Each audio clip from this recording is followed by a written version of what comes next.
So this is my response video to y'all's essays. First off, Hunter, I loved your story of Joseph and how you tied that into all of your points. I used 3 different stories, but I liked what you did and how it correlated to like each concept you talked about.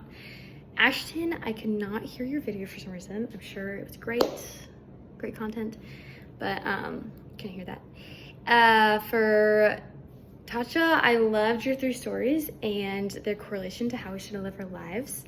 The rule of law, I also touched on that too, and I love how you just showed how it translated over to business, and specifically how you mentioned the greatest law is to love God and to love our neighbor as ourselves, and that really helps in business because it helps us focus on the things that really matter.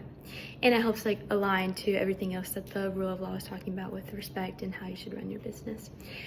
Victor, I liked how you started off with how politicians and even ourselves, we can think that we're too high for the law or too good for the law, and how the rule of law kind of centers us back into how we should not just run our own business, but run ourselves as a business too. I liked how you correlated those 2 together.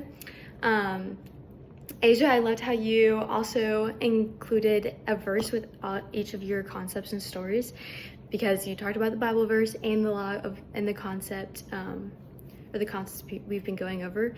And I also love how you redefine property and kind of our role in business and how our life is ultimately to honor God, and you showed a lot in your essay about what it looks like. So great job.